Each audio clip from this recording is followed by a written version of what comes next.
bom dia. A gente começa o encontro de hoje com a imagem desse sapo aí, ó. Não parece inofensivo? Mas se eu contar para você de casa que ele está no centro de uma investigação policial. É que no fim de março, a Polícia Civil de Goiás apreendeu uma substância ilegal no Brasil que é extraída da pele e do veneno de um sapo, como esse que a gente viu aí na imagem. O nome da substância é Bufo alvarius. Segundo a polícia, essa substância é um dos alucinógenos mais fortes do mundo, gente. E foi usado em rituais religiosos aqui no Brasil. Várias pessoas, inclusive, que participaram desses encontros, alegam ter sofrido com fortes sequelas depois de meses do uso dessa substância. Uma delas é a Gabriela Silva, que topou conversar com a gente. Oi, Gabriela, bom dia.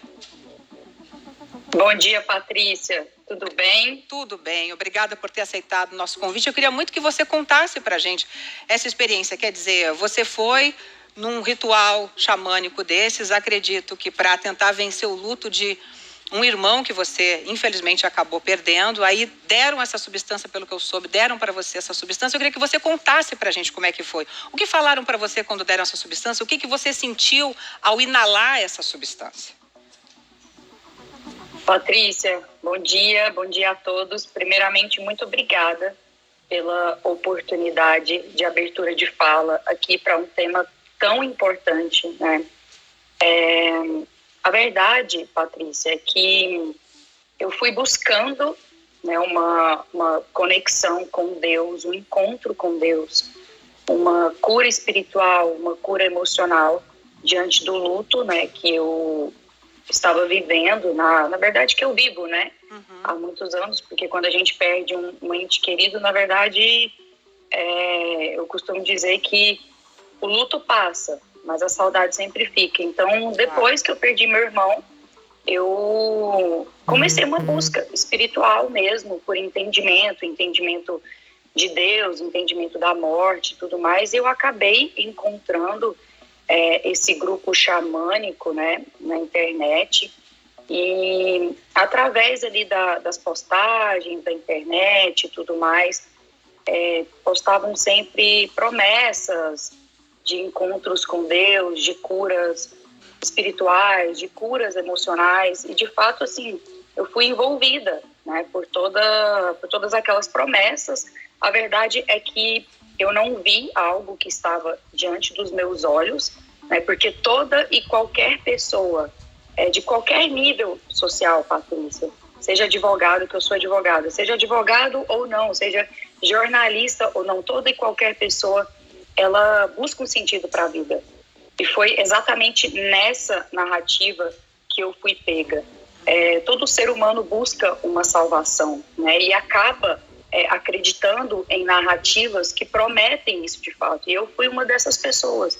Então, nessa ânsia por buscar um sentido para a vida, eu acabei acreditando em falsas promessas de curas emocionais, curas espirituais, de salvação, de encontro com Deus, né? E eu acredito, sim, que por isso é tão importante o combate à desinformação, Patrícia. E eu agradeço demais a oportunidade de fala, porque hoje em dia nas redes sociais o que a gente mais vê é isso, a gente acaba acreditando no que todo mundo diz, né? Claro. Ô, nas Gabriela, redes sociais. E aí, se aproveitando, quer dizer, de um momento de tristeza seu, né? Você, então, recebeu essa substância, pelo que eu entendi, você não sabia que ela era ilegal, você não sabia o que ela poderia causar. E aí, quais foram os efeitos? O que você sentiu ao inalar essa substância? Eu soube que você tem sequelas até hoje, é isso mesmo?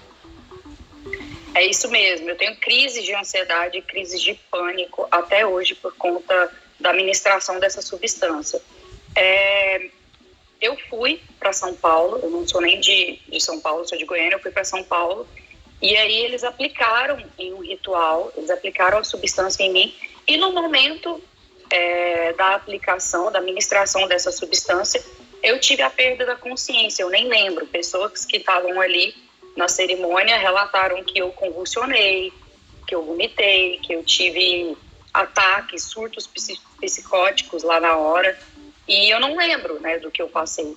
Só que no dia seguinte eu já comecei a sofrer as consequências, os efeitos da administração dessa substância por esse grupo. E aí os efeitos foram inúmeros. Eu tive surtos psicóticos, comecei a perder minha visão, crises de ansiedade, crises de pânico. Fui internada no hospital neurológico e depois encaminhada a um psiquiatra.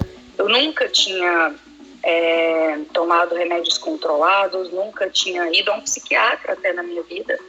E depois da administração dessa substância por esse grupo, eu me vi assim, sem chão mesmo, não sabia da proibição dessa substância. Ela é proibida pela Anvisa e muitas promessas, né, que eles fazem para as pessoas é realmente nesse sentido, e eles não falam em momento algum que a substância é proibida, não dão um termo de responsabilidade, termo de consentimento para as pessoas assinarem. É sempre assim, promessas lindas de conexão com Deus, de salvação, de cura espiritual, de cura emocional, e somente isso. E como não era um tema, na verdade essa substância ela está se tornando, Patrícia, conhecida aqui no Brasil agora, justamente por vocês que estão dando espaço para esse combate à desinformação, porque ela não era conhecida. Então, por exemplo, quando eu fiz, eu nem sabia, ninguém sabia. Se você jogasse no próprio Google ali, não tinha nenhuma informação da proibição dessa substância. Claro, Gabriela, e você foi procurar, quer dizer, ajuda e acabou saindo pior, né? Eu queria muito ouvir você, muito em função disso também. Quero agradecer muitíssimo você ter conversado com a gente, colocado tudo o que aconteceu com você, a sua experiência de um modo geral. E queria também dizer para o pessoal de casa que a gente consultou o Ministério da Justiça, viu, gente? Que informou que algumas substâncias naturais alucinógenas podem ser usadas em rituais religiosos. Mas isso só vale para aquelas substâncias que são retiradas de plantas e que não é permitido em hipótese alguma o uso de produtos extraídos de animais, pois a gente falou com o psiquiatra Jairo Boer sobre os possíveis efeitos e também sobre os riscos dessas substâncias. Vamos ver o que ele diz, já já a gente conversa mais. Pode rodar. Olá, Patrícia. Olá, pessoal do Encontro, tudo bom? Passando por aqui para conversar hoje com vocês sobre essa história do bufo, o bufo alvários, né? A gente sabe que esse é um anfíbio, um sapo, que em suas secreções tem uma série de substâncias e uma delas tem um alto poder alucinógeno, uma substância psicodélica, conhecida como 5-MeO-DMT. Essa é uma substância psicodélica que é proibida no Brasil, proibida nos Estados Unidos, proibida em boa parte da Europa, primeiro porque se conhece muito pouco sobre seus eventuais benefícios e depois porque existem riscos importantes, né? Alguns trabalhos mostram que até 40% das pessoas que usam essa substância podem experimentar sensações muito desagradáveis, né? Como ansiedade, medo, uma sensação de desespero, uma sensação de que está próximo à morte ou de que está morto, né? É uma sensação bastante desagradável e isso para algumas pessoas muito sensíveis, né? Ou quando a pessoa é exposta a doses mais altas, isso pode levar, né, depois do consumo, a quadros de ansiedade, síndrome do pânico, né, doença de ansiedade generalizada, ou transtorno da ansiedade generalizada, quadros depressivos, né? Então isso pode impactar profundamente a saúde dessas pessoas. Obrigada, Jairo, pelas suas explicações, pois a gente também procurou o Instituto Xamanismo Sete Raios e ele disse o seguinte, que fez uso da substância extraída do sapo bufo alvários apenas 2 vezes, isso lá em 2019, mas que depois de tomar conhecimento da ilegalidade do produto, ele suspendeu o uso nas reuniões. Informou também que depois de 2019, alguns membros, de forma independente, deram continuidade aos estudos e rituais individuais com essa substância e que esses rituais não tinham vinculação com as atividades do Instituto. Pois a Secretaria de Segurança Pública de São Paulo informou que o inquérito instaurado está em andamento e a autoridade policial continua realizando diligências para esclarecer os fatos. A gente, claro, segue de olho nesse caso e vamos seguir também conversando com a Gabriela